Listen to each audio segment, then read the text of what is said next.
Hey, it's Greg Milby, community storyteller for Kentucky's Heartland. There is Deputy Judge Executive Daniel London with Hardin County Government, and we do this a couple of times a month where we just chat about things that are happening in our county and kind of keep people updated with what's going on. Daniel, first of all, as always, thanks for the time today. Thank you for having me. Appreciate it. Always enjoy it. All right, so let's do a report card because I don't know if I didn't like them in school because I didn't always do that great. Well, mine weren't put on the refrigerator very many times. So you didn't get to take them. What was it? Pizza Hut or Mr. Gaddy's or Chuck E. Cheese? Yeah. You could take them and get very late. I was a very late bloomer. Yeah, I didn't. Yeah, same here.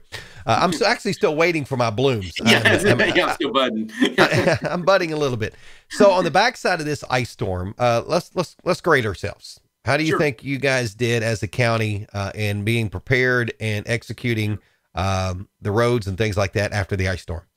Sure. I think I will never grade ourselves an A because I just don't, that's doing everything perfectly. And obviously that's just not going to happen. But considering the constraints we had, again, we were lacking our four new dump trucks. So we had two of them, which makes a big difference in clearing the roads. We're also trying to conserve salt some because obviously the more winter you have, the less salt that's globally available in the supply chain. So we try to conserve that a bit because obviously we still have some more winter to go. So I would grade us about a B. There's certainly no higher than B, and B minus is certainly arguable as well.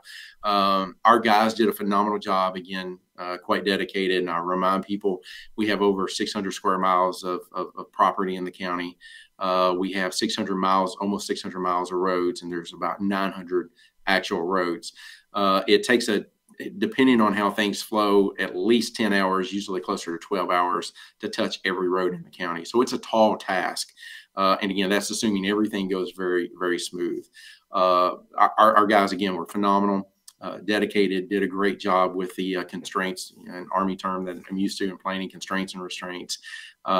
Considering those, they did a phenomenal job. So I give our crews an A+, as I always would, but overall performance about a B, again, due to the constraints. I know you had a little trouble last time we were talking with some illness kind of busting through and causing some shortage of staff. Are we through that? Are we all getting better? We're 100% in the road department now. We're suffering that with some other departments now because it obviously seems to be cyclical. But we had all 14 trucks on the road this last time. Of course, that counts our smaller trucks, which, again, going back to previous discussions you and I have had, the larger trucks do a better job in planning the roads, and we liked having those new ones to do that. But we are 100% on staffing there, thankfully. Good. And speaking of those trucks, I know you got two of those trucks in, and we had two ready for this last storm, and 3 more rolled in today. So we're really excited about that. So now we just have 1 more that's in the mail. So we're waiting on it. So is it like a UPS or Amazon delivery? They just show up on your porch and you're just kind of like, oh, wow. Unfortunately, they're not dropped off by drones because that would be really cool. Like some packages in cities, but we had 3 of our guys that go up today and drive them down. So I actually I was coming from another appointment and followed them in today, which was nice. So they had to be driven, unfortunately, but we're kind of like kids on Christmas morning when they come in, though. Yeah, I know. They are pretty nice. We are potentially, some of our weather friends are talking maybe in another 10 to 14 days, we could see another weather event, but we're way far out to even be putting that on the radar yet. But I just want to take a little bit of credit that maybe the last time we talked, we strong-armed those trucks, the manufacturer of those trucks, to get them here. I'm just going to maybe take a little credit. I think I will give you some credit. I think we shamed them a little bit in rushing up. So it worked. It absolutely worked. I think they cared about me. Yeah. We don't want power here. So one final question, because I know you'll answer when I ask, and I will. Absolutely. It's not a loaded question. Wasn't set up there on a tee for you or anything. I'm social media. You kind of follow it. You watch what's going on. Absolutely. Are we struggling with EMS? Where are we at with that? Because I know it seems to be there's stuff going on there. Can you fill me in? Absolutely. Crisis, no. Struggling, yes. Struggling in the way we are about much like what we are on CDL drivers. We are behind the market in terms of what we pay. Our paramedics, to get them up to the regional average, need about a $5 per hour raise. On our CDL side, we're about the same because we've talked about that with the road department. We're trying to close that gap. Obviously, the market changes have shifted quite a bit due to COVID in labor rates, and we have not caught up. And some of that we weren't caught up prior to COVID, so it's exacerbated it. We've had some COVID outbreaks with our EMS department, not as bad as what we had at the road department. So that's taken some folks offline, made it difficult to fill some shifts. We've had as much as 2 to 3 shifts in a 24-hour period not filled at EMS. Our part-time employees have stepped up and helped significantly with that. We've also had some situations where our Sonora station has been shut down due to a lack of personnel. And again, that goes back to we don't have the number we need on the roster due to pay issues, and then COVID again exacerbated that. We have made a recruiting push significantly through social media and other avenues. We're starting getting a significant number of applications. We are on the horizon, looking like we're going to get full up staff, hopefully here in the next few weeks, depending on our hiring process and how that goes. So we are looking better. The ultimate solution, though, is to raise the rates of our EMS, and that's currently under evaluation, so where we can pull those funds from and make that, hopefully make that happen.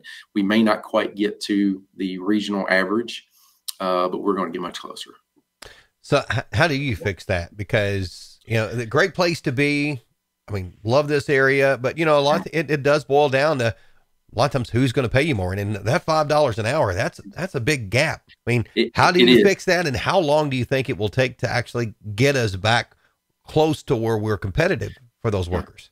$5 is a big gap, especially when you can go to the Louisville suburbs, who many of those St. Matthews, Anchorage, and so on have started their own departments within their fire department. So they can pay more because they have taxing districts specifically for their fire. Then they can add EMS to that, and under state law, then they can automatically raise their tax rate. So they're paying a lot more. And again, there's a $5 to $6 gap there as a result of that. So when you're talking about that level of pay difference, obviously commuting to Louisville then becomes a little bit more attractive. In addition, they have 12-hour shifts versus our 24-hour shifts due to their run volume being a little different than ours. We've been very fortunate, obviously, as I've talked about a few times with you about the intergovernmental, if I can talk today, agreements that we've had with Fort Knox to bring in additional income. Things are going very well at our landfill to be able to get that additional income. We just did raises for employees across 5% across the board, which obviously helped EMS, but that didn't fix the problem. So we're going back now, reevaluating the budget, comparing obviously the income side of the ledger to see if we can get a little closer to where we need to be specifically for that department. We may not be able to solve the problem within the next 4 or 5 months, but we're going to be much closer than what we are now. Okay. I'll ask again next time. We'll see how you've done with that. But we are actively working on it because we have to fix that issue. Yeah. Cause I mean, you've got to be there when people need you. If I'm having a heart attack and I call 911, I expect an ambulance to show up. I expect it to fall out of the sky. I mean, that's just, it's obviously it's never fast enough. And certainly if we're having these struggles, we are not keeping up with what we need to keep up with in a way of public trust in that area. So we are getting there. We will get there, but it is a process to make sure, because obviously when you're talking about balancing the budget, keeping the budget balanced, you've got to make sure you've got the income to cover the expenses. So sometimes that's a juggle throughout the fiscal year, and that's what we're looking at now as we prepare for the next fiscal year to make sure that we can juggle it through the end of this one and start off for the next one. All right, good deal, Daniel. Thanks for the time, man. Yeah, absolutely. Always happy to do it, brother. All right, Deputy Judge Executive of Hardin County, Daniel London. I am Greg Milby, Community Storyteller. That's our, we try to make it twice monthly discussion on what's going on in Hardin County, and we appreciate you joining us. This is Kentucky's Heartland.